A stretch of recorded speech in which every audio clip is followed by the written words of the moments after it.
Welcome to a Delco Nerd Network podcast.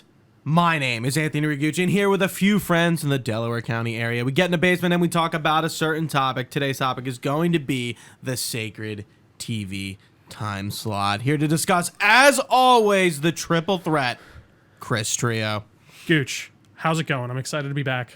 I missed too many games. I want to hear all about how it went. Yeah. We're gonna talk about too many games. We're gonna talk about what we're playing, what Absolutely, we're doing, what we normally do. But yeah, housekeeping. Right. I was just talking about how we had something cool happen. And we get to recap it on one of the podcasts. Absolutely. We've recorded 2 since then, but I'm like, I want to do another podcast so we can talk about Too Many Games a little bit and behind the scenes. And thank you all for coming out. Yeah, I thank you all for watching it. We got a lot of really good feedback on it. I think for me, I was a little overwhelmed by it, like a smidge. I mean, dude, it's our first live event. Not like right? Yeah. I mean, I sadly couldn't be there too, so there was a lot of pressure on you. Yeah, and you did it, and you pulled through. I rewatched it. Well, actually, let's go back. Let's go back to the beginning when we applied for this. So in March, I'm kind of curious what spawned us being like we should apply for panel. I think you just mentioned it when you were just like, why not? And I was like, that makes total sense. So at the same time, we applied for a panel at Fan Expo in Philly, in the beginning of June, and Too Many Games at the end of June. Yeah. And I guess we'll reveal this, but at Fan Expo, we were going to talk about the state of Marvel games and how a lot of them are live service, Gotham Knights, right, yeah, or Suicide superhero Squad. Games and stuff, yeah. Why are these superhero games kind of going this live service route? It was pretty interesting. Mm-hmm. So we never heard back from them. And then a week before the event, they were like, "Oh yeah, you can do this," and it was Friday at 6 o'clock. First day of the con. It was not a reasonable ask at that point. And we were just we would have to alter so much. Really get Trio didn't even go. I was only going on Saturday. We would have to just get all of our we didn't even really have the panel prepared in any way. There was and we had a week to do it, and then I would have to get Chaz to come down and record it because he recorded Too Many Games, and we had talked to him about it, and I'm just big thanks to Chaz also. Yeah, and I was just nah, we're not doing this. This is just we were both this just isn't worth it. It didn't make any sense. We clearly got it. Clearly somebody canceled, and then we got that was my guess. Yeah, and I mean. The same thing I think happened to Too Many Games because it was a month out. We got declined our panel at Too Many Games. And that's right. Okay, I thought we did. That's what confused me. I thought we got declined. We did. So then, I think maybe a month and a half after. Not it was very within, near. It was still far away. Out. Yeah. And then at the beginning of. At the end of March, maybe middle of March, Memorial Day weekend. It was a month out, I think, from when the actual con was. We got an email from somebody at Too Many Games, and they're like, "Hey, we know we applied and declined you, but we do have an opening. It's I guess they didn't give us a time slot, but they were like, they were like, it was a day. You could come on Saturday or something like that. I think. Or did they not even tell us a date at all? I don't think they told us at all. I guess that would make sense. They were just like, "Can you do it?" Right, and then we needed to know in a day, and that was kind of So I went to Trio, and I was like, okay, we got accepted. We got to respond in a day. We need to turn this around, and Trio, unfortunately, and I guess I had my vacay all set up. It was all set up for the summer, and we had gotten declined and stuff like that. So we just had thought we were in the clear. I was gonna say, did you have your vacation planned before that? I don't remember. Probably to be not, honest. right? I would say, well, when did we apply for that? Beginning, end of March. February, March. No, it would have been before that. Well, at least we would have had the date because it was in February is when we started looking. So I don't know if we had it by then, but I think we had dates by then. Yeah. But I could be wrong. Either way, it was a month out. I sadly couldn't make it. You were like, "Do you care if I do this myself?" I'm like, oh, "Of course not. Why? What we need that. Yeah. It's amazing. Yeah. It's an amazing opportunity.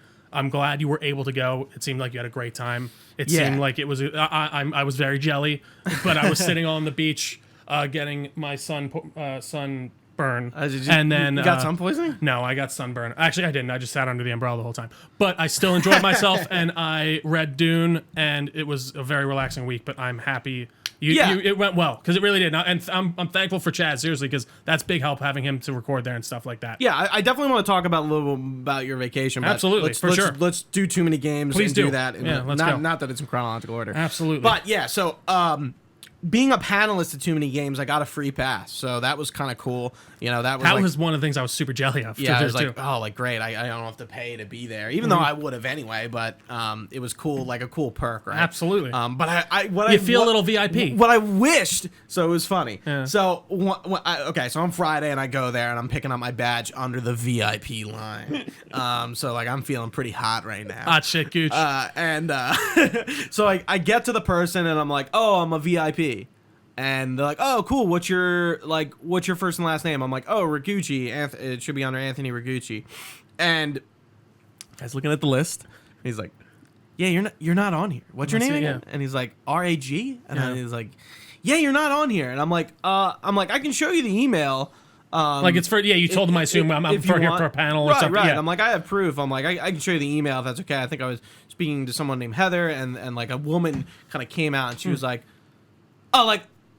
And I showed her for a second. She's like, "You're good. Just give them two badges for the weekend." And I'm like, "Okay." It's probably such a shit show. Yeah. What's funny is this happened to Dustin and Dagan as well, and they're much bigger than us. Yeah, that's insane. And they weren't on the list either. And I'm like, you know what's funny, man? I wasn't on the list either. And he was like, dude, I was like, getting ready to have this moment of oh yeah, there you are, cross you off the list. And then neither of us. That is funny. They didn't. Yeah, because they definitely should have had. Something. They were asked to be there. Yeah, that's wild. That's so. Most of my Friday at the con before so there's a sacred symbol or a Last Stand Media meetup with Dustin, who we did our games preservation podcast with. Shout out to Dustin for also showing up to the panel. That was really I'm gonna cool. get there. I'm gonna get there. I know. I'm sorry. I'm gonna get there. So yeah, they had a meet and greet. So I had some time to kill. I think I got there between 2 and 5:30. Sure. And I got an autograph from David Hayter. And I was in line pretty much all day. David Hayter, as in Barry? Or is this a different David Barry. Hayter? Who David? I'm so confused. David Hayter, is he a video game man? David Hayter voice acts Solid Snake and most of the snakes. He also wrote X-Men. And Watchmen. Right. He's also a writer. So yeah, there were a bunch of Metal Gear Solid people there. So that's awesome. On Friday, they showed up late, and then they had a panel. But I got an autograph right before the panel. But that was literally my entire day there. So I didn't see any of the floor for the first day. I get out of line, I got my autograph, and I'm like, I'm gonna go walk around, look at the floor, scope out our stage. I do that. I go to the bathroom, and then I run into Dustin. Of course. I last year at Too Many Games, I ran into Dustin Furman all the time, and I literally walked right into him. So we're talking, and that's where we were discussing the VIP situation. Right. And he was waiting for Dagan, and he was like, "Dude, I don't know where Dagan is." I'm like, we have to do this in a half hour, and I'm like, I was like, "Yeah, man." I'm like, if he for some reason he's late, I'm like, I can always go. I'm up, coach. You need me? Right. He's like, I have his badge. I'm like, I can always run it out for you. I'm like, I don't mind. He's like, "Oh, would you do that?" And really, I'm like, "Yeah." And he's like, "Okay, cool." We didn't have to end up doing that. So Dagan shows up, and I got to see Dagan again. The Last Stand guys are fucking awesome. They, very cool, man. Yeah, it was awesome. I spent most of my weekend rolling around with Dustin and Dave. That's awesome. And some other Last Stand people who also showed up at the panel. So that's great, man. We did their meet and greet. They had about, I would say, maybe 15 to 16 people show up. That's awesome. And that's cool because it's not like they have a whole bunch of people. You're not mobbed. It's more intimate. Yeah, absolutely. It's better. Everyone can actually have conversations. Right, and we're having conversations together, and that's how they had a meet and greet at a bar last year. It was similar. It's you get more time with them, and they were signing stuff and Well, dude, I will say that's one cool thing about being fans of them is that they do have such an intimate fan base. I think genuinely, right. There's it's big, but it's not. Yeah, it's not overwhelming. People are, maybe if like Colin was there or like all of Last Stand was there. That would be curious different. if like more people would be there. Would come out for sure. Which is fine. And even Dustin was like, like Chris, Maddie, and Cog. Well, not Chris actually. Chris is in LA now. But like Maddie and Cog are only in New York. Yeah. Like I'm like, we got to get them out to this. I'm like, yeah, man. I'm like, you really do. Even Colin, he's fucking in Virginia. Colin just doesn't come out of his house. How long did it take for us to get down to Virginia? Like 2 hours, or was 6? it? Oh, wow, It's a drive. I forgot. You know what's so funny? But if it's a weekend, it's kind of. I really don't remember it being that. Wow, 6 hours, huh? I don't remember that. I mean, I drove. Yeah, you would know. Absolutely. I felt it on the way back. That makes sense. Oh my god, I never want to be in the car for 12 hours in a weekend. Yeah. So, and then after the meet and greet, we got food and drinks at Workhorse you were like right next to me. That's like 2 minutes away from my house. I forgot about that. Yeah. Because I forgot you mentioned that. I remember you saying it earlier. Dustin's like, Ragucci. I'm like, where are we going? And he's like, you're the local. It's funny because the other people we were with were not from here either. Sure. You were the local dude. Yeah. Yeah. So there were a few other people. It was like 4 of us and then 6 of us at Friday dinner. So I got to talk like a lot with Dustin and the Last Stand listeners, and shout out to them. Clark, I think Rob. I know his username is Nade Sticker. I think it was Rob or something with an R. So I met 2 Clarks in one weekend. I've never 2 Sacred Clarks, Symbols listeners that were named Clark. That is funny. Clark was from Buffalo. It's funny. I don't think I know a Clark. Yeah, and I met 2 in one weekend. That is funny. Yeah. And then they both listened to the Last Stand Media. That is interesting. Yeah, so it was Nade Sticker, who I think is, if I remember correctly, was named Rob, me, Dustin, Clark, and then a listener, Zach, and his girlfriend that were at the meet and greet. They came and met us after. That's awesome. Yeah, so that was a Friday. Pretty cool. On Saturday, that's the big day. So I was with Chris Connor and Casey, friends of the show. They've both been on the podcast before. Shout out to Casey for showing up. That's really cool. Yeah. And Chris, of course. That's really awesome. Yeah, so we were palling around the floor. This was Casey's like first convention. Oh, that's wild. That's awesome. Really, I'm really popping your cherry right now. So we walked. Pop of the cherry. I actually got to see the floor and walk and buy stuff. And how large was it, would you say? Probably just as big as it was last year, but there was a lot more people. Compared to like Philly Comic-Con, like when we would go. Much bigger than that? Believe it or not. Same. Yeah. Oh, no, that makes. I think like retro game sales just seem to be a very popular thing. Well, and I think people are only like the guys who are buying it are only getting older and getting more money, guys and girls, whatever. Like, so it makes sense. And absolutely. I think Too Many Games, like there is really all sects of nerddom there. Yeah. Like I feel like Comic-Cons are very movie, TV, MCU fans, and DC. And families. Like, I don't really think, like, the hardcore comic book people are coming out to those, or, like, the gamers. Like, I think, like, within their scope, they're actually, like, kind of small. But, like, I feel like Too Many Games caters to, like, the entire swath of gaming, whether it's retro or modern. No, that makes sense. It's very gaming heavy. There's voice actors coming out, and there's opportunities to do that. And, that's cool. And, like, there's an arcade. There's all sorts of shit going on. Like they had a lot going on, but Saturday was mostly the floor, and then Chaz showed up, so I came out and gave him his badge. This is about like 1:00. We walked the floor a little bit. We scoped out the stage. We were kind of talking about like the production of it and like how he was going to set up.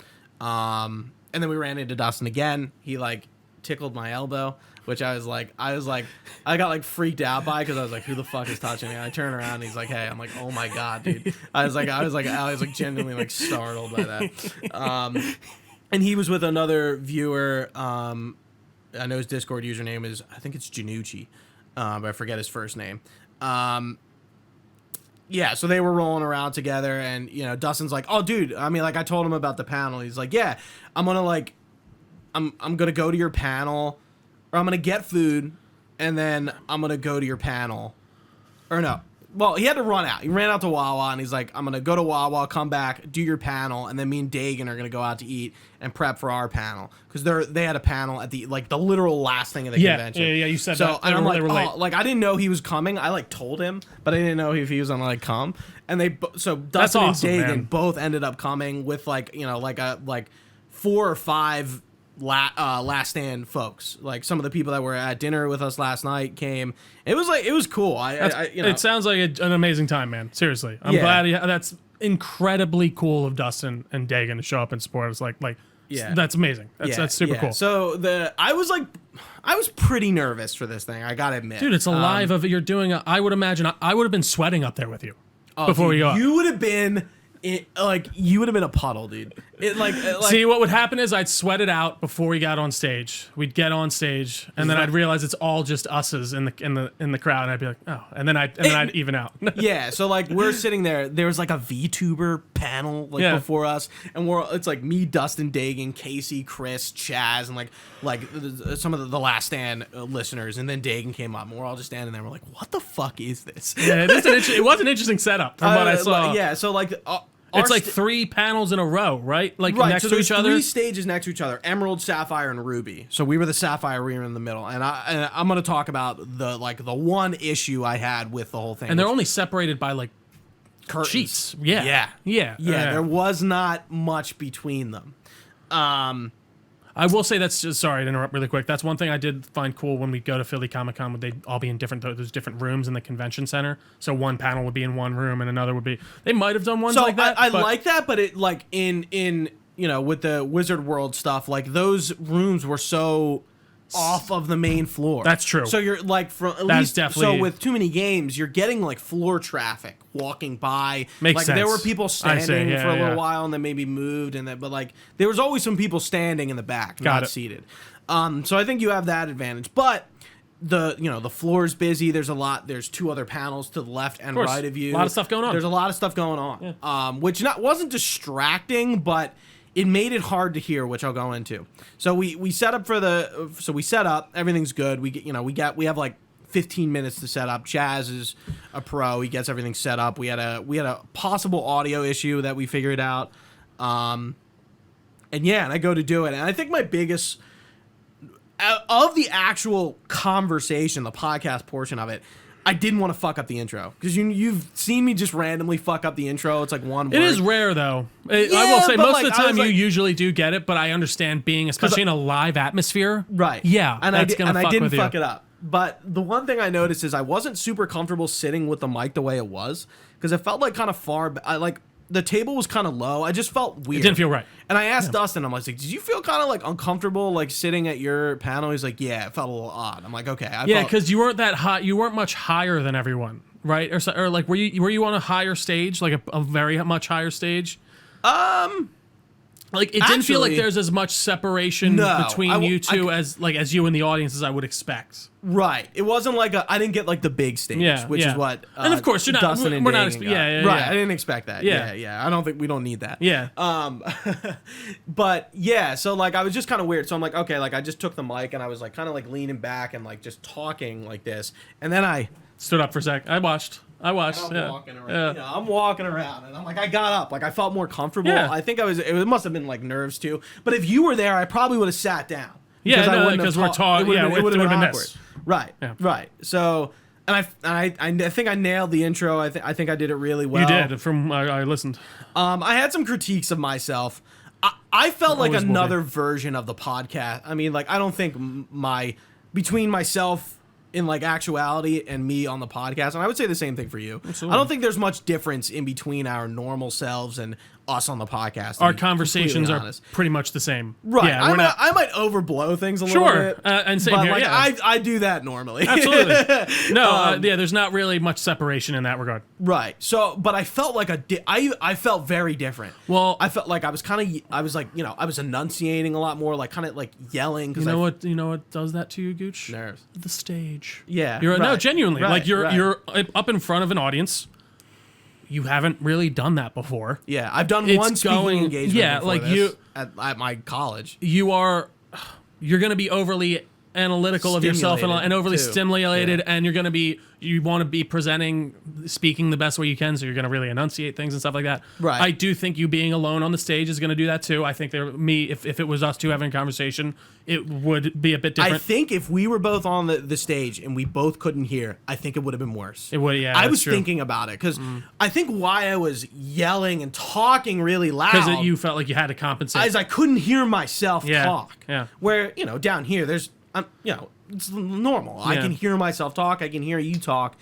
And one of the other things that I not struggled with, but I wasn't used to was I was the only one up there. Yes. So there was no one else, and even the Q&A. Well, I keep calling it Q&A. I mean, that's kind of what it is. The back and forth section. I was talking to people, so I got a few seconds. The crowd involvement. Right. Portion, I got a few seconds to like sit and kind of like think and like collect myself for a second.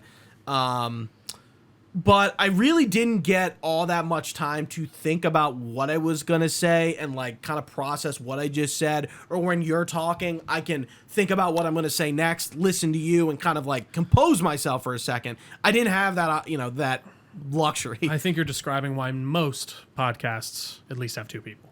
You know what I mean? Podcasts with one person is rare. Is an interesting. Tim Dillon does his by himself, but he kind of has his producer that he talks to a little bit, but it's mostly him going. Right? Yeah. It's like he's sitting there like in the room. Bill Burr does like his Monday morning podcast where I think he literally just talks to himself and goes through some news. It can be done, but it's a certain art, and I do think it would have been much different for you if we were having it more conversational versus you just going up, saying what your spiel about what you believe the remake should be, and then just kind of pushing it to the audience. And I think I got that done in like 10 minutes. I did my thing. Yeah. So like I turned it over, and I guess we have about the most of it is the talking audience, to the audience. Yeah. And even the first guy gets up there, I'm like, I can't fucking hear him. I'm like, so Chaz with the editing magic kind of edited a lot of me being like, huh? I need you to repeat Yeah. yourself. I'm like, no, you need to put that mic like in your face. I can't hear you, I cannot, and I felt so bad. No, because you're just having trying to to ask like most people. Dustin was the only person who came up and like because he knows how to talk into a mic. And it's clear that like people don't know. And you were etiquette. having issues, like he knew. And like he could see that you were having issues hearing, obviously. So right. that's so he's talking loud. He's trying to compensate. So and the help issue you out. with the stage is the speakers were facing towards the crowd, but there were no speakers coming back to me. So you had not, it's all going out in front of you. The panel to the left and the right of me were both loud. I could both hear them really well. And that was an issue because I had a lot of trouble like focusing. That's also another thing. We don't podcast with two podcasts next to us. Right. You so know what I'm I mean? like sitting there and I'm like fucking looking this guy dead in the eyes. And I'm like really trying to listen. Just perking your ears as much as you can. Really trying to listen. And what kind of made it worse too is like, oh, he's talking about a game like I've never heard of. And I'm like that's not really trying to listen and like really trying to like try and find something that you can continue the conversation. That wasn't the hard part. I think I did that fine, and I got a lot of people were kind of saying in the comments and like to me that I'm like, dude, it sounded like you really knew what you were talking about, even when like somebody came up to you with a game that you didn't know, and I'm like, I try, and I appreciate that because we know how to fake it till we make it. Because when I was up there, I was like, oh shit, I don't. Well, because all you really you know video games, so you can understand when someone's trying to explain a video game to you very well. Right. Like that Nintendo Boo moment was it was so funny. Even in the moment, I was like, this is so on brand. Yeah, get me. Yeah, that's good. Yeah, and one of my biggest fears was like, okay, like when I turn it over to the audience, like, am I gonna have a big line? And I had a big line. No, it's good, man. I had a fucking big line, and we got through all of them. And it felt like really nice to like have that back and forth. And I think I had like 8 minutes to fill. And I kind of had like went to the audience at the end a little bit, and we were just like talking about like remakes that were out that people liked, and really quickly, and then I did my outro and I was done. 45 minutes. The podcast ended up being like 41 minutes. I don't think I finished early though. I think I think I finished like 2 minutes early. Gotcha. And I was just like, I'm just gonna end it here. Yeah. I got the 5-minute sign. I felt like cool, and I was just like, I saw in the back, and I was like, done. Yeah. Yeah. What's funny is going to like the Q&A of it, the Tomba thing that blew up over the week. That is hilarious. Tomba 1 is getting like a remaster. And Dustin came up to like fuck with you with that. Basically, he wasn't right? fucking Not with me. But like it was one that you didn't know very well, right? Or like he knew that it was one that you would. I knew that like he liked Tomba. Yeah. So he kind of like went up there, had his own fun, but we also had fun together. He's like, yeah, I'm like, I was totally like, you know, like being like kind of fucking around with that entry, but I knew you would like get the joke. And I'm like, yeah, that was funny. Because I don't think he's like, I don't think the crowd picked up on it. Yeah, no, like, I don't think they did either. That was a sacred moment. Yeah, yeah, which is like, so funny. Yeah, I was like, dude, after a state of play, and it's so funny because that conversation was like, Sony's going to save it for a rainy day when they're at rock bottom. And what happened the day before? The Activision Blizzard King thing went through, and Sony the next day announced it out of nowhere. That I'm is like, so in funny, their man. lowest of lows. I'm like, this is so funny. And that clip kind of circulated on Twitter. Yeah, we got a few likes and stuff. Great stuff. Went a little viral, which was cool. But yeah, so the panel was finished. I got off the stage, and I immediately was like, I wasn't sure it was good. I think It's I was tough just when you're in the middle of something coming like off that. this Yeah. like high of like anxiety, stress, the just being up on stage. Like I like got off and I like went up to like it was like Casey, Chris, Dustin, Dagan, and like the rest of the Last Stand guys. And you know, a few people took some business card, which was nice. I wish I had a little bit more time to like sit there and like talk to people because people like came up and like were talking to me, and I'm like, I gotta rush off because this other panel is like coming on. I was like, kind of wish I had a little bit more time to like just like leave. Yeah. But I'm like, how did I do? And Dagan's like, dude, you were a rock star. And I was like, oh my God. That's awesome, so, man. Yeah. I can hear his voice. Yeah. You are a rock star. Dustin and Dagan being there didn't make me more nervous, but I as people that I like, Sacred Last Stand Media is kind of like my main podcasts now. I listen to like all their stuff. So having them there, people I listen to me in person. I mean, Dustin's been on. I mean, having Dustin on the podcast was still a very surreal moment. Yeah, like, it's cool. Dude, I'm like, it meant a lot to me. It was cool, but it didn't make me more nervous either. It's not like that's I was good. like, Well, because like Dustin was front row. Well, too, but then also I think all Dustin, you know, we especially you've had many more interactions with him, and you guys are very much on friendly terms right now. So, or at this point, so. Yeah, we're pals. Yeah, good old pals. Yeah, but I came off and everyone was like, "Yeah, you did good, man." Yeah, dude, that's awesome. I listened to the whole thing. I commend you. It was amazing. And Casey was like, Casey told me, and I told them, I'm like, act like I don't know you. Don't come up here and act like I know you. Like I just don't want it to make it seem like. But you know, I filled the stage. Yeah. Like most of the chairs were full. Like there were probably like, I would say 20 to 30 people, maybe 40, That's 20 awesome. to 40 people, like on the low side and the high side. But yeah, it went really well. And the podcast, once we put it up, did really well. Chaz editing. Yeah, it's at 250 right now. Because that would have been a tough edit for me to turn around. So it was better to just kind of we really appreciate hire him and pay him and just be like, you deal with it. Get it done. Yeah, because that would have been like a lot. For me to do, because it was just such a different production. It wasn't. They had a second recording too, just in case, right? Which was nice. At least it wasn't, of course, but as nice. But they never emailed me. I assume they probably were waiting for you. They probably were going to have you email. But because I was like, I don't trust. Immediately I was like, I don't trust that it's going to be good because we had three different three different camera angles. One that was just me straight on, one that was kind of like a view of everything from the back, and then the one that Chaz did it all by himself? Yeah. Damn. Yeah. I mean, it's definitely doable by Sure. by I mean, he knows what he's doing. I mean, it's his job. I get it. Right. That's just cool. Yeah. Cool. But like for us to to give you the perspective, for us to produce that on top of like doing like a be on stage like that is a lot. No, it's true. I forget about the editing too. That's true. Right. And it is great. That's awesome how he did cut out all those kind of hems and haws that you felt like you were getting because of the sound and things. So, Chad, seriously, if you're watching, we really appreciate you. Thanks, cuz. Appreciate it. Really, really great stuff. I don't know who else we would have really hit up for that, to be honest. Right. I got him away from his kid and his wife. For and you paid him for it. Yeah, so that's good. Yeah. And he got a free badge, which is nice, and we didn't have to buy him the badge. That is, your badge. That was at least the thing that worked out a little bit about that we could just give him the badge. Right. Good stuff. Anything else? Was there anything we will do next year you would like to do different if we get it? Obviously, me being there would be nice. I guess I'm going to be more aware of the production of it. Sure. Because I'm like, if it's the same stage setup, I'm like, is there a way I can turn test the speakers around so I can do some type of hear thing, like of any kind? Yeah, like of sound control. And again, like content wise, no. Obviously, we're just gonna have to do a different topic. Yeah, absolutely. But And we production will ends. hopefully be there. The dates are already announced. It's again the end of June. And I have blocked off my calendar, so I will definitely be there. We, regardless, I want to go. Even if we're not doing a panel, I want to go next year. wants us to be there, we'll fucking be there. Absolutely, you know what yeah. I mean? We'll have the full force of the Delco Nerd Network this time. So after the panel, Casey and Chris left. Dagan and Dustin were gonna go prepare for theirs. I went back to my car, put my stuff that I had for the panel away, went back into the con, and just sat there and like absolutely just decompressed. Yeah. No, not basked. I was so decompressed is a better socially word. worn out. Yeah. Like your battery has been drained, and that's pretty rare for me. I don't like get like that. Like I'm pretty extroverted. I don't like my but like I was like, dude, I don't want to talk to anybody. So I just sat there and like there was like an hour to kill, and eventually some like the Sacred guys, the Last Stand listeners came and by, and we were sitting together, and then Dustin and Dagan came in, and then we went to their panel, and then we went to dinner again. We went to Buffalo Wild Wings, and we had a more people, different crowd.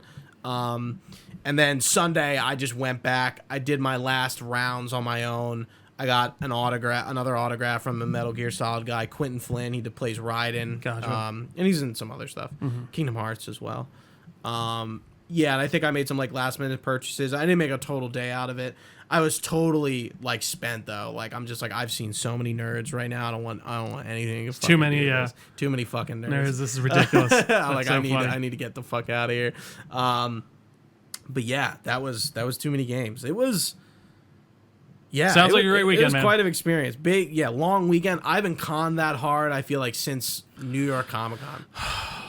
Because I don't think we've done a local weekend. Nah, actually, that's probably a lie. There's probably been like one or two like little right, things. because like even the Comic Con. But that was the biggest one I think I had done personally, yeah, for sure. I mean, if not you as well, yeah. Yeah, I mean, I think the Philly Comic Cons are pretty doable. Yeah. I mean, but you know, I would love to get back to the New York Comic Con at one point.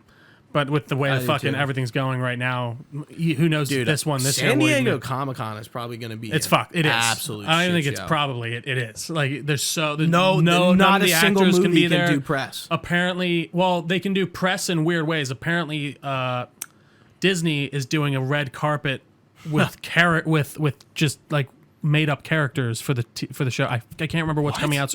So it'll be like street performers as like the witch from Disenchanted and stuff like that. What is this, Disney World? Are you kidding me? No, that's because they can't pay. Because they won't do so fucking stupid. Yeah, it is. That's not the crowd. There was for a Dune panel was canceled at SDCC. So yeah. So what? Tell me about CI. How was your vacation? It was fun, man. Nothing too crazy for a Jersey Shore trip. The weather was kind of sucky when we first got down there, but we had a good time. We all partied indoors. It hasn't changed much since that. Well, it broke on Friday, and then we had a few good hours on Friday, and then Saturday it was awesome all day. So it ended up for most of it being pretty well. You just weren't at the beach on Sunday. On Sunday, yeah, we didn't make it, and Thursday we didn't make it on because it was raining all day. Actually, that's not true. We did walk on the beach when it was cloudy. It started to rain, but we didn't really hang on the beach.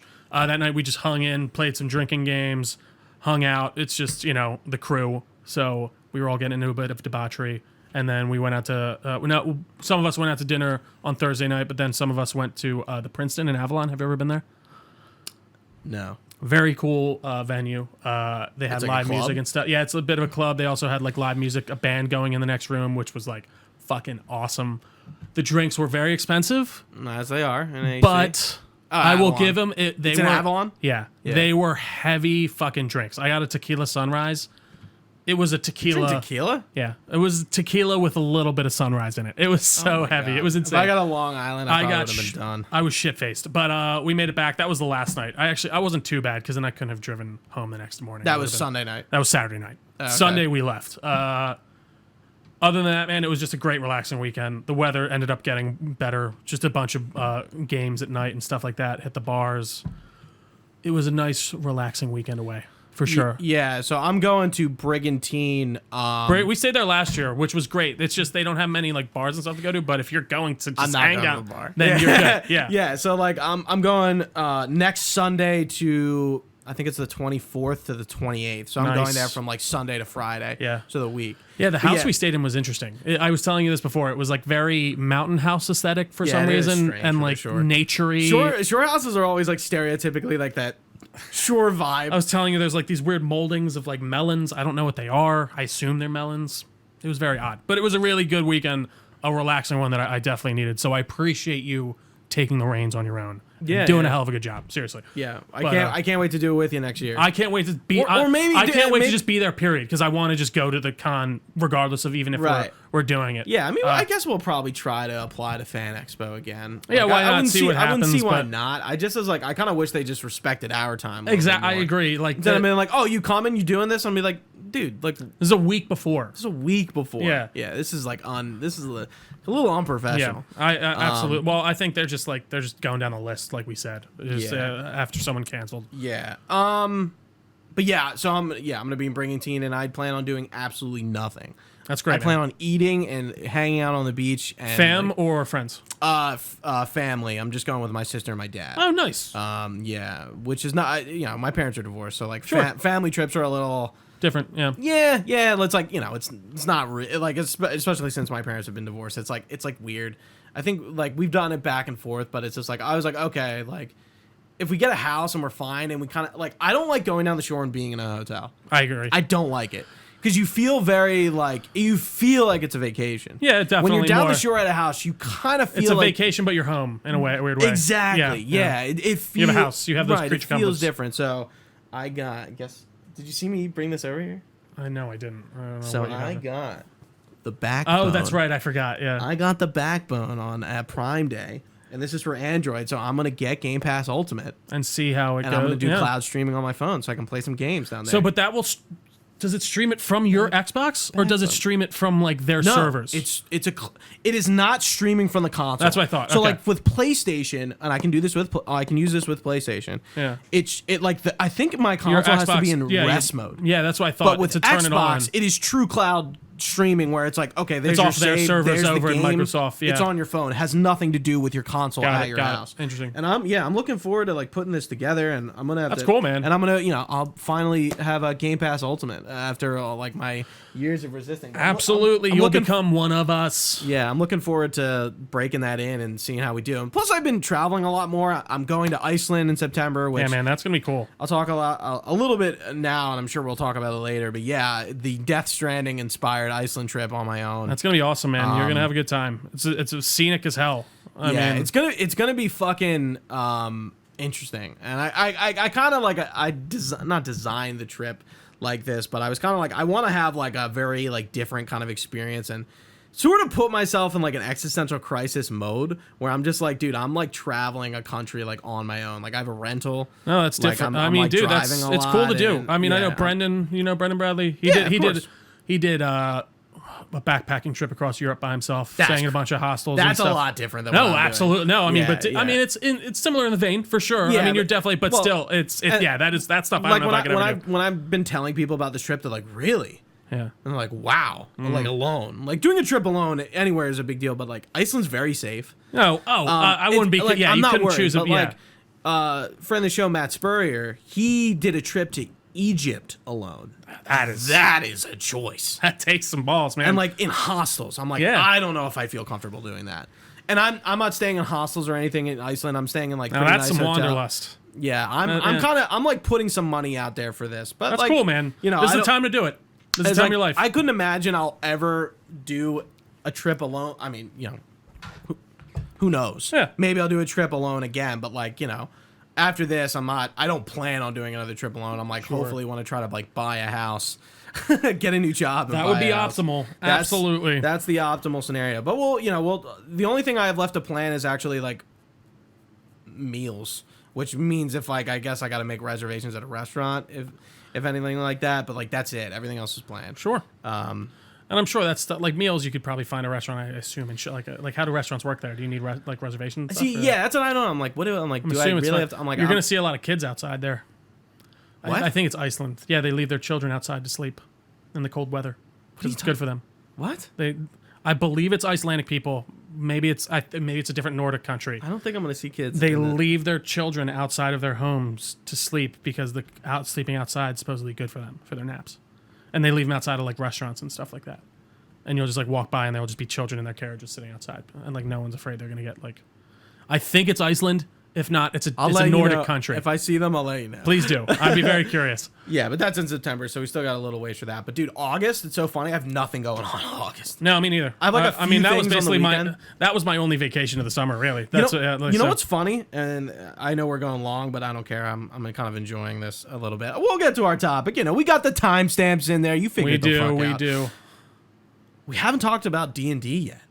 Like the fact that we started playing it again. Absolutely. And we're on a little bit of a hiatus right now because of scheduling, but it's summer. Everyone's going on vacations. Like it's tough. Penza's taking a lot of fucking golf trips. I gotta. Well, listen, man, I would do the same if I could, so I can't really hate on him. No, I'm not hating on him, but I'm just like, of course, no, I know you're that his story with this kid it was probably like the weirdest thing ever.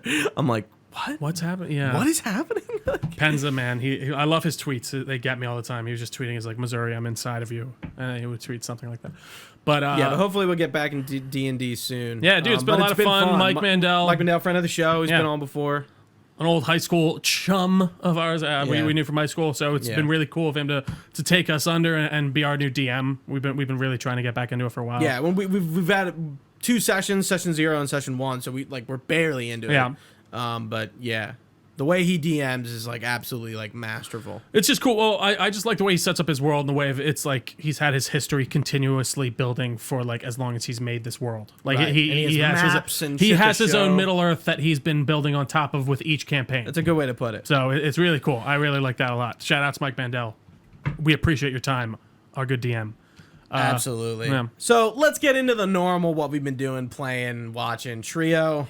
Go for it. All right. I've been watching a lot of documentaries, to be honest, with the old lady. I know you hate it when I say that. I really don't like when he says lady. It's just like, I'm like, just your girlfriend, like Tamirez. Your partner, whatever you want to say. Like anything else. So, the other night we actually watched this movie on Netflix called Vivarium.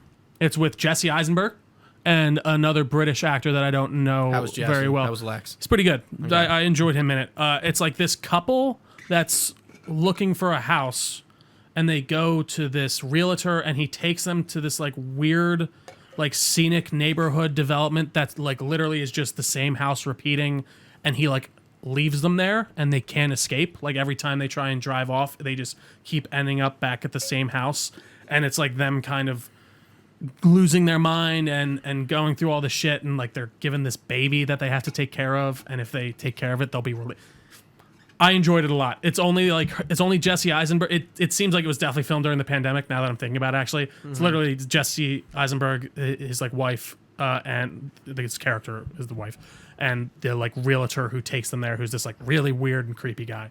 But I enjoyed it a lot. I would definitely recommend it. Very thrillery. Also, another one I watched on Netflix, Tau, Taw. No. It's about this woman in the future. She gets kidnapped by the scientists to develop this AI, and she like breaks out, and it goes a very interesting way. I almost don't want to give away too much. I would actually recommend really checking it out. I just have a question. Yeah. When you guys are watching shit, are you just going on Netflix and be like, "This looks cool," or like this randomly? That's what seems to happen sometimes. That is such a way I don't consume Gooch, content. I hate doing it. I am so calculated with every move I make. I usually am too. Gooch, I gotta say, my free time's unless it's like a Marvel show or something that I'm playing video games. I rarely like to with my girlfriend. We're hanging out and watching stuff a lot, but I hate looking like that. I know. Exactly I never do it, and I don't understand. Tough. I'm like, you just sit there and look for something to watch. How do you not know what you want to do? Because again, you kind of go through everything. There are certain things you want to watch. Maybe we'll rewatch some things, but every once in a while, we want to search for something. So what I'm starting to do now is I want to put on a time limit. I like put it on like 2 minutes. We search for 2 minutes, and whatever we're even sort of thinking by the end of that 2 minutes, we just start it because we could just keep looking forever. But no, Tau, I gotta say, very interesting. Some of the CGI betrays it here and there, but I don't think they lean heavily enough on it to really make it annoying. But I would definitely recommend checking that out. It's on Netflix. I believe it's a Netflix or movie. Documentary-wise, I watched 2. Number 1, I think this one you'll appreciate. Wham! Like George Michael? Like George Michael. The documentary on Netflix. Dude, it's very good. Careless Whisper, baby. That's our song. They wrote that like before they even formed Wham. Like it was one of their first songs that they wrote. Oh, it's fucking... And it's an immaculate song. And it's so song. funny because they were like, we knew this was a fucking hit. And Yeah, and they were right. And it's a very cool documentary, I will say. It's still like a closeted George Michael song. Yeah, which is absolutely. interesting. Well, I mean, he didn't come out. He was kind of forced to come out because he didn't come out until after Wham. Yeah, it was in 90. It was like 99 or something like that. He was forced to come out. Didn't he? So he Scandal, proposed, right? Yeah, I think he was trying to find like a prostitute in an airport, and it was a cop. It was an undercover cop, and then he came out on CNN and like. He came out. That's a shame. Which I know he talks about that in it, and like they have interviews with him and the others. It's not so. It's interesting. They never show him and the other. I forget the other guy's name. He was actually really cool. Which is sad. It's sad, and it sucks because throughout the whole documentary, they're talking about how he was kind of always how you just a kind of riding George Michael coattail. You know what I mean? But I mean, he did a lot of good stuff, and he was still alive. No, he died too, I think. So I'm pretty confident. So it's really all a bunch of archival footage. And interviews with them talking, and you never see them, but it's all them speaking over like things going on in like old home movies. And apparently, the other guy's mom made scrapbooks like over the course of the whole like time that they were together. So they have all these like cutouts and things from it. So it was a very upbeat and fun documentary. I would highly recommend it, especially for you if you're interested one night. And then the last one was the American Gladiators one on Netflix. Very interesting. It was a 5-episode series about American Gladiators and like how it came to be and like the show. Yeah, and like how much of a phenomenon it was back in the day, and like what went into it and all the crazy shit that happened and how fucking unsafe it was at first, and then it just like took off and like the steroid kind of scandals and stuff. Yeah, it's a weightlifting thing, right? Well, so it would be regular contestants would come on every week to face the American Gladiators in like different. It's kind of like American Ninja Warrior, like where all that came from and things like that. Agility and like they'll be like fighting on top of two pikes with like two what are they called, the bow staff and things like that, and like the Q-tips. Remember from it was really cool, and honestly, it seems like one of those things that if they didn't cancel for no good reason, it might still be around today. And it really did inspire so many of these like TV shows we see now. I thoroughly enjoyed that. That was probably one of my favorite things I've watched in the past couple weeks. But the last thing. Here. It's a lot of different stuff. Yeah, it has. I've been trying to write because I watch a lot of stuff and I always forget to write it down, especially when me and Tamaris watch. You gotta write it down. So the last thing I've been really playing, I mean, Tears of the Kingdom, which we talked about in our full review, which you can watch right now. Also, GTA 3. Yeah, I noticed. Was that because of Colin? Colin mentioned it on the podcast, and then I also realized... Sacred Symbols. Yeah, on Sacred Symbols, he mentioned I was playing, and I was like, I never did finish that, because I got the trilogy, and I played Vice City and San Andreas. And I started 3. Never played 3. I played it when I was younger, and I have these very vague memories of it, and then, I never got to finish it when the trilogy came out. And it's been really kind of surreal going back and playing, and Why? Just because it's one of the first memories of video games I think I truly have. Really? There's things GTA that GTA 3. Yeah, I just remember getting the Banshee from the automobile dealership. It was like weird, like unlocking like deep memories in certain weird respects. But it's been really fun to play. Very hard. You can tell it's of that generation where they weren't overly difficult. Not even sometimes for sure, but it makes it fun, and there are certain missions where I was getting frustrated, but the voice acting still holds up pretty well. Obviously, what the celebrities are in that remaster. game, or any? I don't think any, really. It's the later ones. Ray Liotta plays the main character in Vice City. That's kind of where I think they start bringing in people, like more known actors. But then I think they actually pull back after that because they didn't love working with those really well-known people because they were kind of... Right. I'm sure back then with games it was a little weird. Absolutely. But it's been a lot of fun. There's a lot of mechanics in it that I didn't even realize were in it, and that like reappeared in San Andreas. Like there's a gang mechanic, which I find kind of annoying because you're just driving around the city the whole time, and just the gangs are just shooting at you the entire time, and like you just get fucked up, especially during missions. It makes it very hard. But yeah, that's really kind of what I've been up to, Gooch. GTA 3 has been a lot of fun. Awesome. Definitely a time machine. What about you? Yeah, so I'll follow your order. I'll do movies and shows first. So Superman and Lois finished up. Totally done? No. It's this last season. Right. Okay. Yeah. Getting another season. So this is like the last remnants of the CW. Call from Dad. Why is my... That was weird. I've never seen that happen before. Yeah. Oh, it's coming through the speaker. It's my Google Home. But I don't know. My phone is on Do Not Disturb. Maybe it's because it's connected to the... Maybe it's because my phone's on Do Not Disturb. Anyway, thanks, Dad. Appreciate it. Superman and Lois. So it's the last CW DC show before it's done. Yeah. Gotham Knights got canceled. This is it. We have one more season, I guess. And this season was pretty good. You know what's funny? I like the show because of like the not Superman of it. I think I like the characters and stuff because it's like Lana Lang and her family. It's a character show. Yeah. You're not there for the big punches and it's big not bangs. like Arrow where it's like the villain of the week. There's like a whole season arc, and the show is like, if you haven't seen it, it's really structured differently than those typical. It feels like, very different from a show. regular CW show. Absolutely. Right. And like we ended this season with Michael Cutlitz, who plays Abraham in The Walking Dead. He's Lex Luthor, and he's like a very metal Lex Luthor. I kind of like it. It's very different. And he gets out of jail because Lois put him there, and he like creates a doomsday out of a bizarro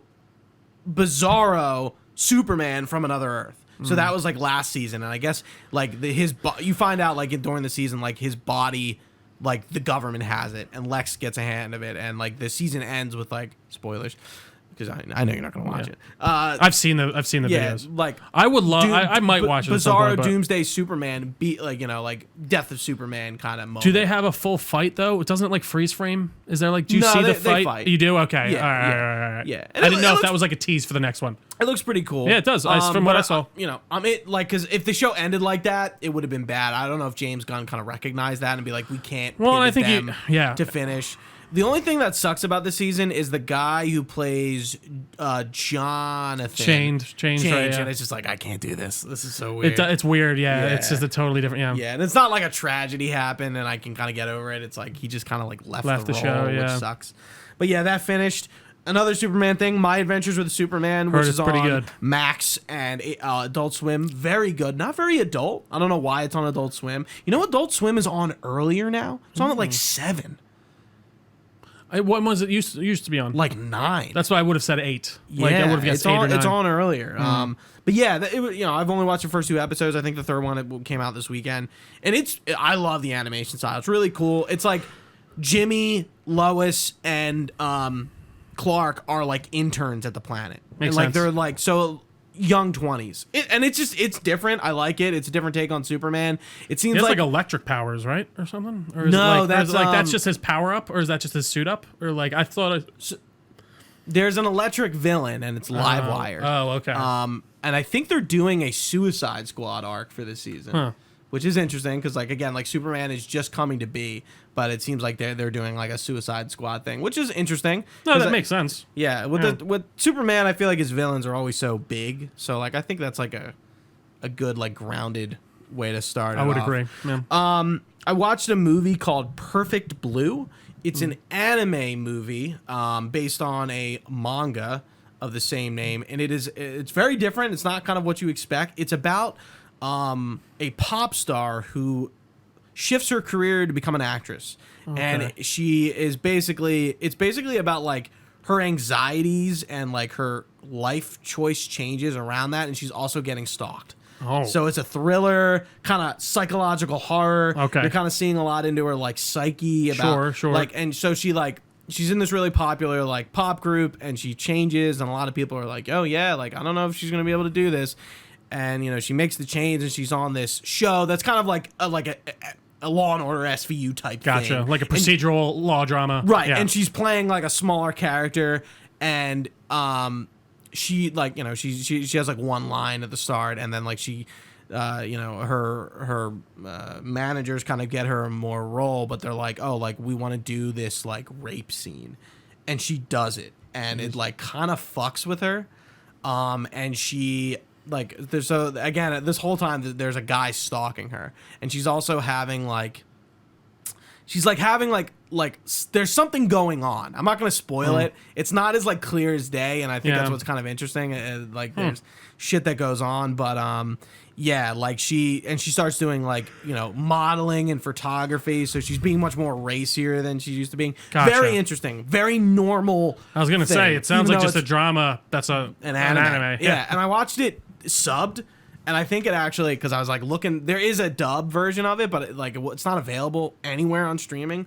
So I just watched it subbed, and it was interesting. And I think it added a little bit more because it's all in Japan. Absolutely. And it's in the 90s too, early internet, which also plays into the narrative. That's cool. It's like very early, like, oh, this is like someone, like her manager explains, like, this is like a web page. And they're like, what? What's a web page? Yeah, that's interesting. Very cool. Indiana Jones I saw, which we reviewed. Yeah. I'm on season 3 of Clone Wars. Trucking along, I like it. Yeah, so again, the show is still not like, we've introduced Boba Fett as a kid, we've introduced Cad Bane, but like the show is still like just kind of doing its arcs. Absolutely. And its own thing. But like, those characters are getting established. That is most of that show. And Ahsoka was like, Ahsoka was really not in season 2 of the show. I know season 3, I think, is where she kind of turns a little bit to be more like a more liked character. Would you say? Yeah, but and they go through those arcs so long with ago. her and Barriss Offee. Yeah. I'm like, I think that's where that starts because there's 7 seasons. Yeah. I'm not going to be able to finish it for Ahsoka, and I'm actually kind of upset. I'm like, I know for like, I know you won't, but you should just finish the last 3 episodes. Like that's what you need to know. I know. And I'm like that's it. Well, Rebels too. Yeah, there's stuff there, but you can the latest trailer. I mean, tell me what you think about this. The trailer for the latest for Ahsoka, it seems like it is Rebels season 5. Well, they said that. It seems like less of an Ahsoka thing and more of a Rebels thing. Well, I think they are using Ahsoka as the vehicle to finish those as well. Yeah, I mean, I think it's very much both in that way. Like it seems very Ahsoka focused, but also it seems like it can kind of give these characters that weren't able to be given a final sunset and an actual kind of payoff to them, because we are kind of just left with them like in the dark as far as I remember. Right, and with Thrawn and pretty big storylines just like kind of unresolved. This is all Dave Filoni, man. I do like it. I enjoy the war aspect of it. I like how like Anakin and Obi-Wan are generals, and I like all the Jedi are. And then like just seeing the clones interact, like it's cool. I really dig. I think it's making me like the prequels even more. Because I enjoy. For sure. Again, I think he built built a cool world in that. I just wish those movies narratively could match up to that, personally. But yeah, absolutely. I think that's just a cooler. What they've done to build it after that is just cooler than, especially what they've done with the prequels. Yeah. The And then sequels. Last night I saw Mission Impossible: Dead Reckoning Part 1. Par for the course. Good movie. You enjoyed it. Tom Cruising. You know what? You mentioned that Vivarium movie you said was filmed during COVID, and obviously this movie's famously filmed during COVID. It doesn't feel like it was. Well, that's probably why it costs a lot of money. Yeah, too. And I mean, this has been delayed. Think about it. This was filmed in probably like 2019 and 2020, and they pushed it back. Like I guess he pushed it back last year because he didn't want Top Gun, and he didn't, I guess, want his own movies eating themselves. I was gonna say eating themselves out, but eating themselves up. Yeah, out isn't right. No, I was waiting for like a laugh. It's all right. Yeah, like it's okay. I was just accepting it. It's okay. Eating it out. Yeah. But yeah, it was good. Haley Atwell, I really liked her character. Very different for that kind of movie. Was it for her? Like, do you feel like for her? I mean, she's not like a strong, like like I feel like Peggy Carter is the strong woman character. She is very much not a strong woman in Dead Reckoning. That's not a bad thing. Like, she's a thief, and she's thrusted into this world that she's like not used to. She's clearly not like Tom Cruise running at Mach speed. No, that makes sense. Driving cars and chasing away. It's like, okay, like she barely knows how to fight. Yeah. Let alone do this. So it's pretty interesting to watch her like be in those situations in the movie with like with Big Tom. That's cool.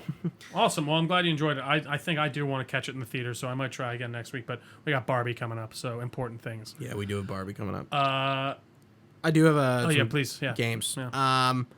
So I platinumed Final Fantasy 2 and beat it, but I did them all. I did those things both at the same time. I can officially say that Final Fantasy 2 is the worst Final Fantasy.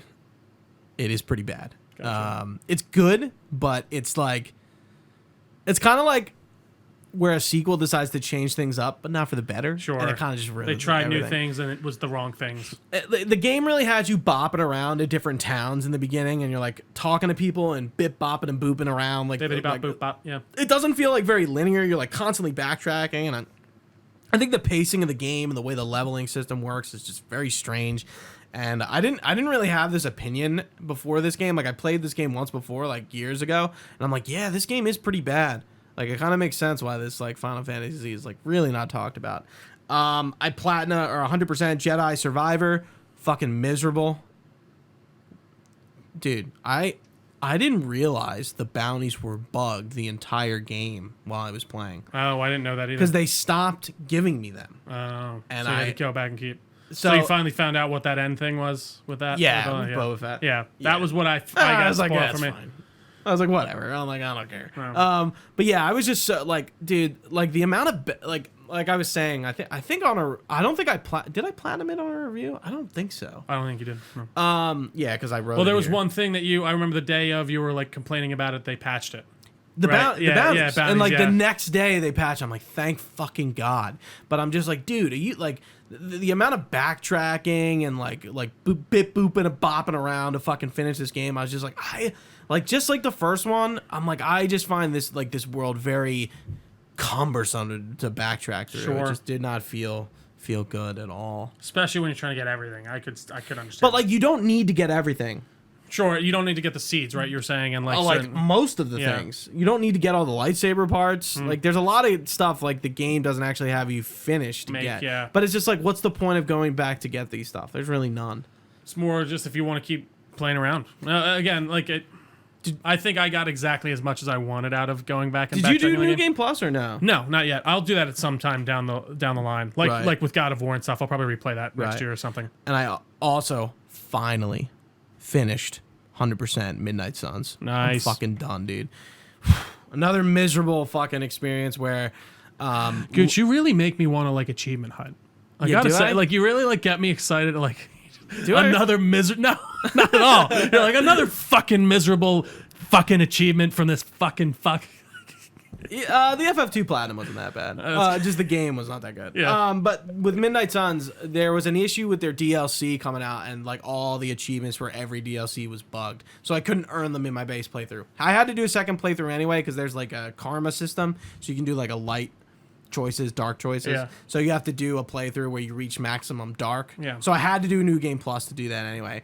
But I'm also grinding out all the achievements for all these DLC characters, which ended up being more involved than getting the dark to 100%. So I just like steamrolling through this to finish it. But it's like, dude, all because of because it was bugged. I would have had these done in a normal playthrough without having to go through all this, but the fucking shit was bugged. Yeah. So I had to like do extra shit. But if you're gonna play Midnight Suns ever, I would get the DLC with the Yeah, game. no, that makes sense because it's all integrated into the game, right? Right, yeah, you just get more characters No, and then yeah, there's I'd buy separate the- missions for them. And I'm like, if you finish the game, I don't feel like you're just gonna want to go back and play Yeah, through no, all that shit. I'd probably buy like the big one. Ultimate yeah, the edition, ultimate edition, right, whatever. right, Yeah. I Absolutely. don't know if there's a version of that, but there should be. There probably- But yeah, I really love Midnight Suns. We were thinking about reviewing that, but I think like enough It just time had, has it's passed. just, Yeah, kind of fell through the but cracks. but yeah, I do enjoy that game a lot. It's not, and I didn't hate it because it was a bad game. I hated it because like I just had to do so much extra work to get there. And last but not least, been playing Final Fantasy 16, which I would say is probably my game of the year right now. Sure. I love it. It's so good. I might try it again. You really weren't vibing with It just didn't like, not that I hated it by any means or anything like that. Like I was like, this is awful, because obviously it's not. I don't know. It just didn't make me want to spend $70 on it right now. Dude, I love the story. The Game of Thrones comparison is apt Very as hell. apt, yeah. Yeah, like just very, just exactly what they needed to say. Very, like people are getting betrayed left and right. There's scandals, political drama. It's great. And the combat is fun. It doesn't have enough RPG elements though. And That's what I keep hearing. I heard it's like- people were wishing the combat was a bit more involved too. I think the combat is fine. It's the RPG. You know what's funny? We always talk about games that aren't not RPGs. having enough. Yeah, having too much RPG shit. And this is an RPG with not enough RPG elements. Yeah. It's like it's funny. Interesting.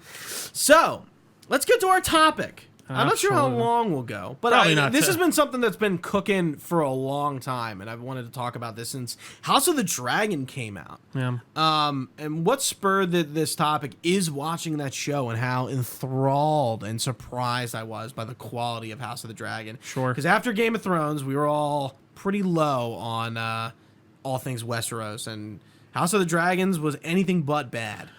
Yeah, for sure. I mean, we did our whole review on it, which you can check out. It's a great show. They did a stellar job. They brought in a cast that really kind of nailed what they needed to nail, and the story works very well. And I said this on the review, but it's a story about the patriarchy, which I can get behind. Did you say that? Yeah, I think so. I was I don't like, remember it that. is. It's a story about the terrible patriarchy, and guess what? It kind of worked. Actually, I didn't care. Yes, but the sacred TV time slot, Gooch. What does that entail? So, What does that mean? the sacred TV time slot, of course, if you're talking about House of the Dragon, I know when House of the Dragon came on, Sunday, 9 p.m.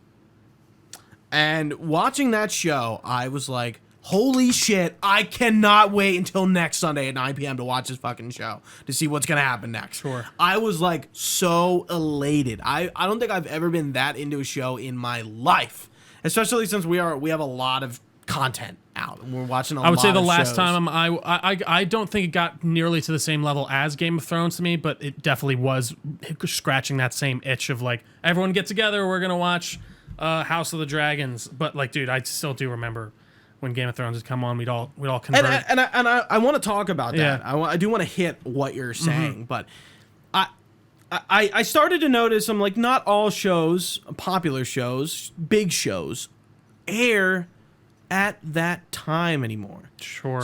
Like let's talk about Disney. They release shows on Wednesday Sure. night. I think I don't think that's helping. I personally don't think it makes a difference as long as the show's good. I just don't think there's hype about sitting down to watch it, and I think that's important. Coming Sure. off of I House of totally the agree with Dragons, that. jumping on Twitter until you go to bed, and like kind of being like, "Holy shit! Can you believe that just happened?" But And would you say that that's just because that's at Sunday at 9, or because it's a great show that comes out weekly that you have to wait for? I think it's because it's Sunday at 9. I would say that it's because it's a fantastic show that you can't wait to watch every week. it's both. Yeah. But I feel like it's the last thing you do on your weekend. That's true. Before Finish you go off to your bed. night, yeah. You're finishing off your night with that show. Whether it's with you by yourself or maybe you're getting a group of people together like you were doing for We Game of congregated. Thrones. Yeah. Right. You get your friends, your family together, you watch the show, you kind of talk about it after it was done, you talk about it in your group chats, you talk about it online, and everyone is also doing that at the exact same time. Unlike when a show randomly drops on Wednesday night and then we have to, nobody's I don't know who was up at midnight on a work day. Well, again, to it watch really the drops. show. It really would drop. Like it drops Wednesday at 9, so it's Wednesday. It really comes out Wednesday. Like you're not. I no, thought it it's was like early in the morning. no, it's like 3 a.m. Like it comes out. Oh, so it's even worse. Well, it's noon on the West Coast, or it's midnight on the West Coast. But since it's the 3 time a.m. delay, our it's time. 3 a.m. So our that's time. even worse. You stay who's. But again, because these shows aren't. But see, this is what we ran into. There was a whole stream for a while of shows that were just being released all at once. It started to become a thing. The Boys' first season was all released all at once. When streaming really first started picking up, that became a big thing. Daredevil, all those were dropped all at once. Yeah. And Netflix has not been doing that with No, Witcher and no. Stranger Things. And I think been they've cutting them in realized half. the power of what you're saying that comes in having a weekly build up to your show Right. to get people excited it's for important. it. And I do think also, it's but like you said, it's both halves of this. Like that's a great time slot because it is a good way. Like you got nothing going on. You're sitting around before bed. You're getting ready for the morning. Your family's all home. You can all chill and hang out. But I do think it matters more if you have a show that people want to come back to every week and get excited. Because I mean, first season of Mando, I was like that every week. I was excited for when that was going to drop every week. But And that was a Friday show, right? that was a Friday show. Yeah. So I think the weekends are always going to be better. But the difference with those shows is they are meant to be watched whenever you want during the day. It's not to. It's you're not meant to just watch it when it drops at midnight. Like that's. I mean, you can. Right. Like It's- that, but that's you're right. It's yeah. definitely not designed for that. But imagine, I think I would be watching Secret Invasion, more closely if it dropped at Sunday at 9 p.m. I think that would change the conversation around that show. That's a show that, that's still ongoing. That's only 6 episodes, but I don't besides the AI intro debacle, I don't really feel like people give a shit about that show. And I think that also has a lot to say about Marvel and stuff like that. But if we're having this conversation about this show, right, and we're not really vibing with it and yada yada, regardless of that, if it was still dropping at Sunday at 9 p.m., I think I'd be a little bit more higher on it. Me personally, I don't think that would change my outlook at all. Because I think all the conversation then would be happening on Sunday night. And then, again, I didn't get to this part. You go into work Monday morning and you're talking about the show just like you did in Game of Thrones or Walking Dead. And I think that's important for the discourse of a show. And I think that's why most shows did get back to a weekly cadence. Now, does it work exactly the same way if you're not releasing it at 9 p.m. every night? Not necessarily. But most shows now have returned to that format of a weekly release. But it's yeah, I guess almost every single show. I can't think of a show now anymore. Boys doesn't drop all at once anymore. Maybe they'll drop 3 to start, and then they'll go from there. But it's basically every show just does a weekly release now. I hate have you started The Witcher? No, me either. Are we ever gonna review that? It's a big. I guess we'll talk about that. Yeah, that's a question. We haven't even talked about that, but I'm like Trio definitely hasn't started this because I haven't started it either. And it was only, I think the first half of the season was only 5 episodes. Yeah, because it's volume 1 and volume 2. And nobody's talking about it. And from when people are talking about it, they're shitting on it. So at least from what I've heard. So which is a fucking shame. So if this season does bad, they're definitely did that release all? So that's 5 episodes. But that last season did though, didn't it? Didn't all of The Witcher release at once the last season? The last 2, yeah. Yeah, they did. Okay, so Netflix seems to be the only one that still does that. Last year, Stranger Things did it. They did 8, and then they dropped the last 2 hour and 45-minute episode, which was cool. I kind of liked that because it kind of made the ending this big bombastic finale. And I'm okay with them splitting the seasons up. But again, I guess this isn't a criticism towards Netflix.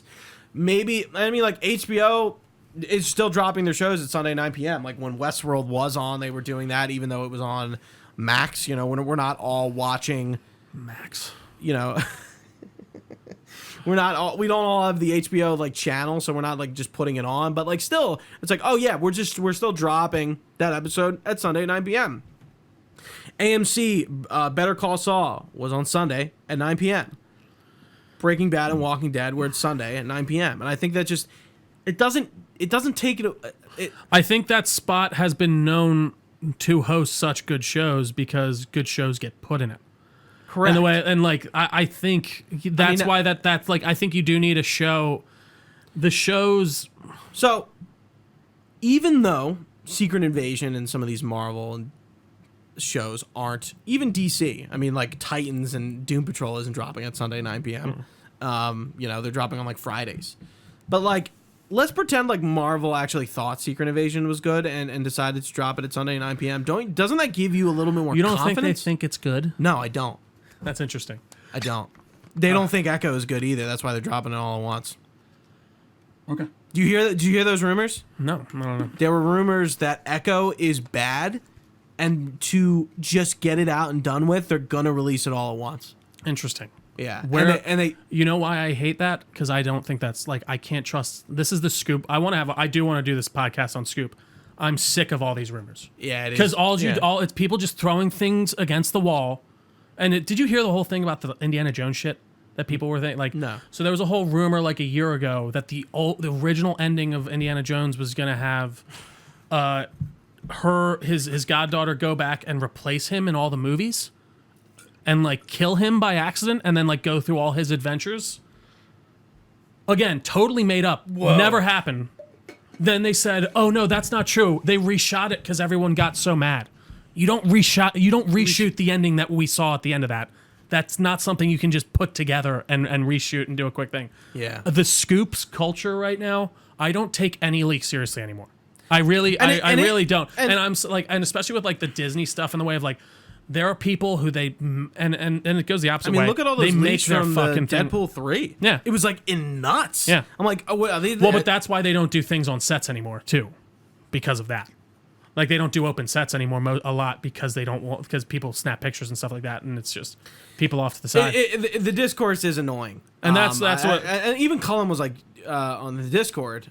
He was like, do you guys like how you're like getting spoiled of this whole movie before you see it? And I'm like, no.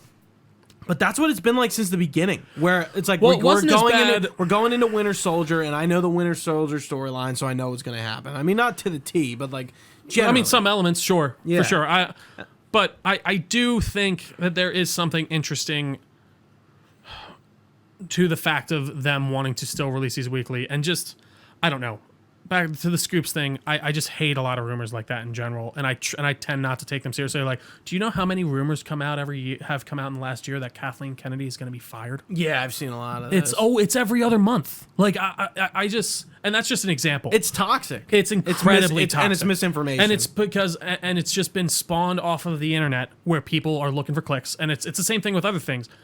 It's become this Twitter just fucking chasm of just like I'm going to throw anything against the wall. And if it sticks, it sticks. I mean, even James Gunn talked about this in his one interview with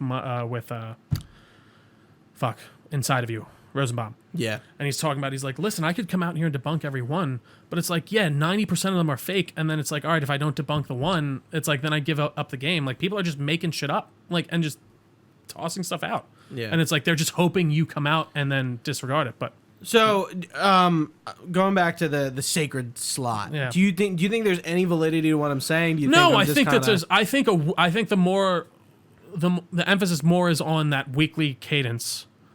I think that Sunday night at 9:00 spot is special because it's known to host shows that do very well. Right. And they get that slot because they're doing well and because people really like it, and especially on HBO, like that's where they put their premium format show, and that's how it's been. Right. Succession, I imagine, was on that slot. White so Lotus. I do think we lost something back in the day when everything was being dropped at once, and I'm glad we've gotten back to a weekly cadence. Yeah. Would I maybe like to see them release them at like 9:00 on a day instead of like midnight? Yeah. Like if they even did like Wednesday at 9. Yeah, that's cool. I like that. Friday at 9. Cool. I can sit down and watch that right away. Again, I think it focuses the discourse. I wouldn't be surprised if at one point, Gooch, they start live streaming it. Like they'll have it like. Log on to Disney Plus at 9 p.m. We're streaming this live. You can watch it with everyone. It will go back to that. I'm telling you, exactly. All this stuff will circle back around. Exactly. And but again, like I think even if a show is bad, when the discourse is more focused into using those time slots, regardless if it's not Sunday at 9 p.m., I just think that's it's the best. As you're getting the cream of the crop at that time right. slot. So it's just like, and more people have downtime. Probably more people are watching, and I think just people like it more because, like, I think The Walking Dead also, like, when I was at its peak and like during when it was sort of going down, like it was just fun to be watching it at Sunday at 9 p.m. and finishing We're up gonna at go 10 to class tomorrow and talk about it, go on Twitter and talk about it, watch The Talking Dead, and then I wait a week and then I can't wait. But like when I was watching House of the Dragon, I was like, dude, I cannot wait until next Sunday. Like I loved finishing my weekend with that show and just being like, holy shit, and then get to wait and then like watch all the videos like from Monday to Friday. I think there was something that's just about the structure of at the end of the weekend, and then you have the whole like there is something that TV had to that. Yeah, there's something to it. Absolutely, and I think we began to get back to that, and in a lot of ways, I think we have. Aside from Netflix, like we said, most shows are going to be released on a weekly basis. And I think Netflix can keep what they're doing. Yeah, I think it's fine. I think dropping a show all at once is fine. Like, but I won't binge it right away. Yeah, like I'm not a binger. I did hate that though, because like I remember when Daredevil would drop, and I felt like I'd have to watch it in the weekend, or else like I'm not in the discourse. Like really, I never felt like that. See, I felt like that was the way, like online especially. I don't know, like and especially if you're listening to like podcasts and things like that, when you want to keep up with them. I just felt like, especially on the Planet, people were like running through them like in a weekend. I really hate when like Screen Crush like has like. you know, like the season just dropped and like the next day they have like the ending thing out. It's like, can you like fucking wait? See, it's funny. You really like those like Easter egg videos and stuff. I'm never really about those for some, or like explain. I think like, it just kind of like reinforces my knowledge. Sure. Like, and helps me like retain things and like No, understand definitely. things a little more. Especially it's like, oh, like it's from this comic. It's like, oh, okay, like I have a better understanding of this now, and it just kind of like helps me. Like for like podcasts. I mean, dude, they get millions of views, so apparently some people like them. So it's just fun. Yeah, it's just funny. That's just not something I started with Emergency Awesome, and then I fucking hated that guy for like I'm done. And then I stopped watching them, and then I found Screen Crush, and I was like, oh, okay, that's good. Yeah, I forget how I found him. I think like 2020, 2021. But anyway. It's always nice when you discover a new like YouTube channel that you can just backlog all their stuff. Yeah, it was.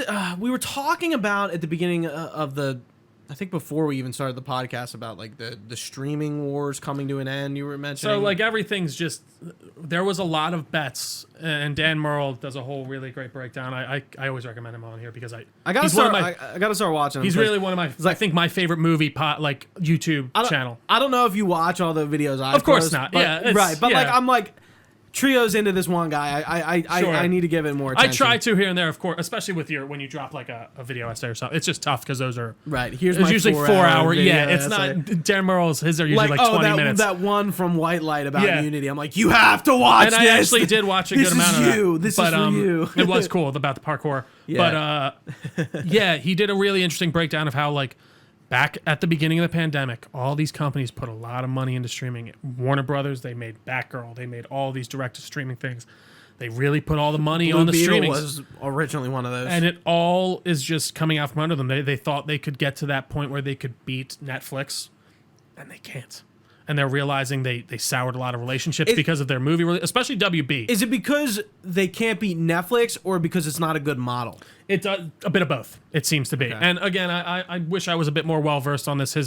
I would like to actually listen to his video again because there's just a lot to comprehend and the logistics of how much money these CEOs and these higher-ups really put into this streaming vision, and now it's all falling out from under itself.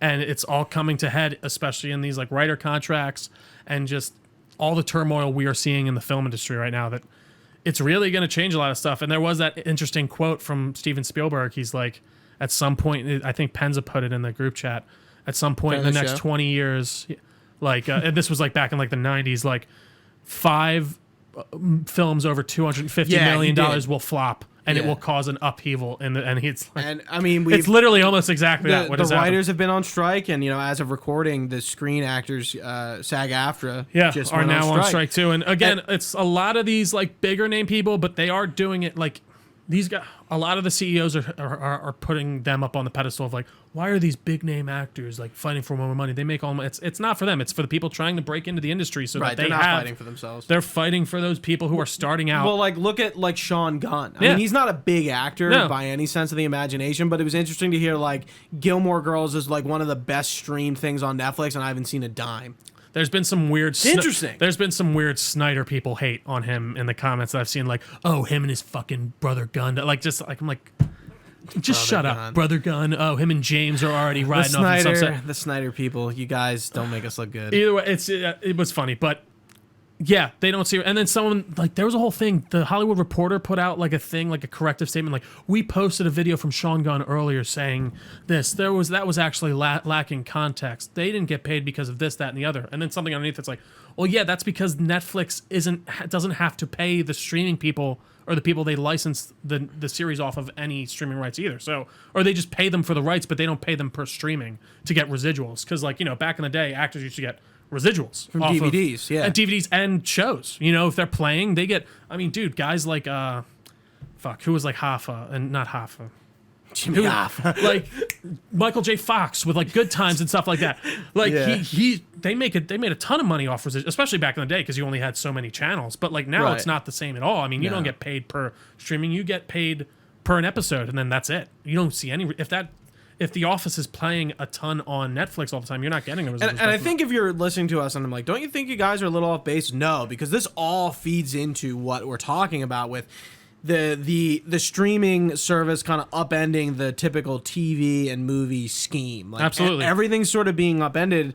And like, yeah, if it was like 2007 but like 2023, we probably would not be having this conversation at all. Well, and it is like kind of a little topic. I wanted to bring it in on top of like, what we talked about. I know we had like a long pre-show and I wanted to do that, but I was like, this is like a nice kind of like bite-sized topic that we don't need an hour to talk about, but like I think is like really important. No, it is. And listen, we're going through it's a state of a lot of malleability right now, and I'm very curious as to where this whole industry is going to come out.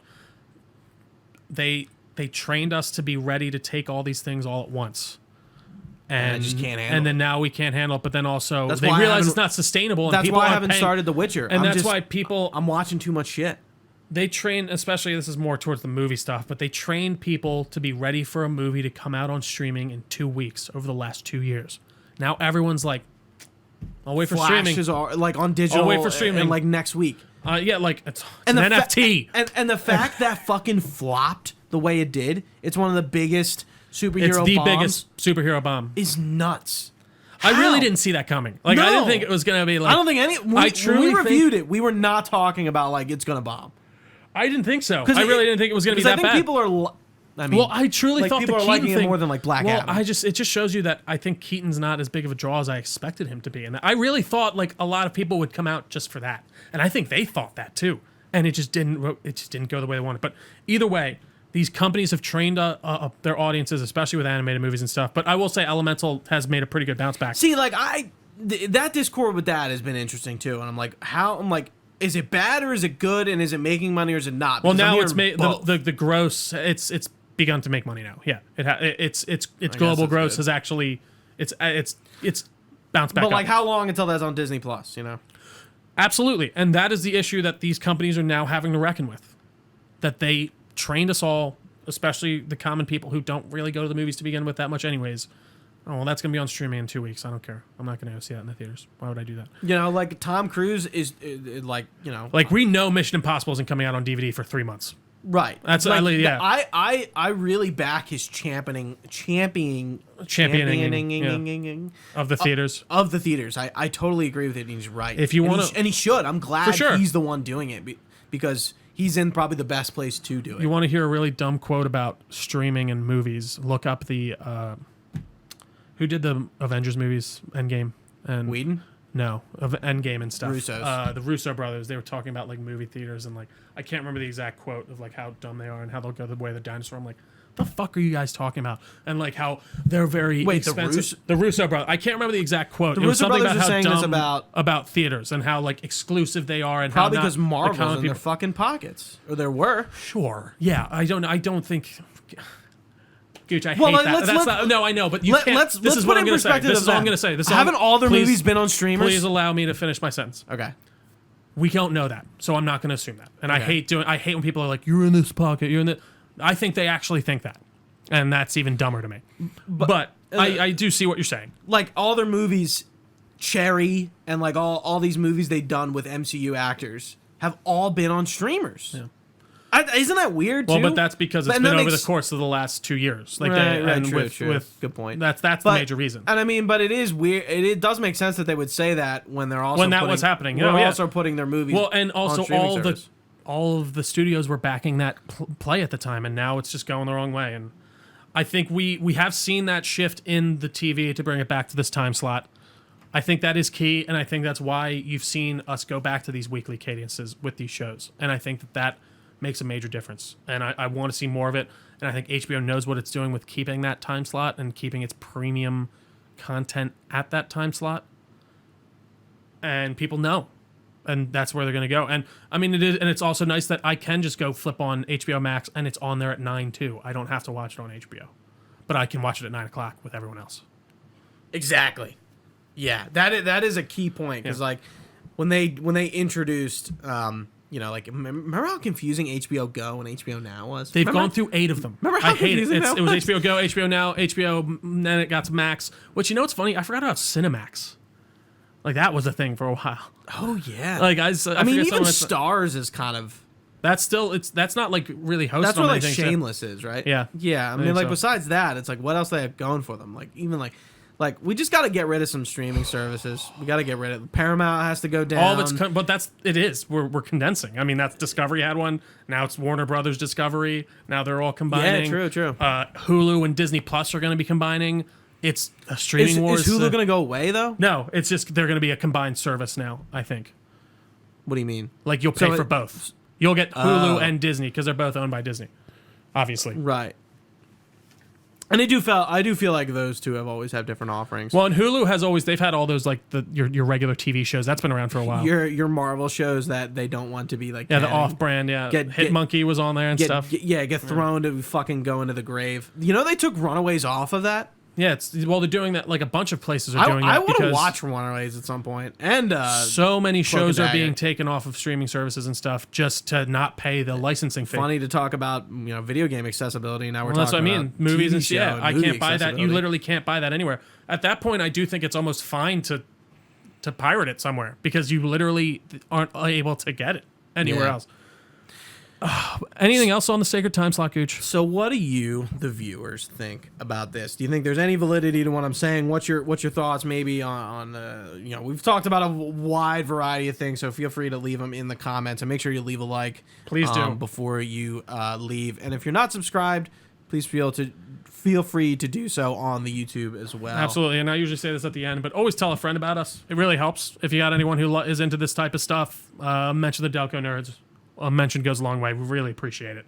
Does that do it for us, Gooch? That does do it for us, yes. Alrighty, folks. Thank you so much. You've been watching with us live on twitch.tv/Delco Nerd Network. We really appreciate your time. You can find this podcast anywhere podcasts are found. Just search Delco Nerd Network. We're on all your favorite social media platforms as well, at Delco Nerds and everything. We have a new Threads as well, the new Twitter Instagram platform. So give us a follow if you're on there. Otherwise, you can find all this information on our website, delconerdnetwork.com. We have a Facebook page. We have a Discord channel. That'll all be linked down below. And you can even email us your comments, questions, or concerns, delconerds@gmail.com. We'd be happy to get back to you. But for Gooch, I've been Trio. Thanks for watching, guys. Stay nerdy, and we will see you next time.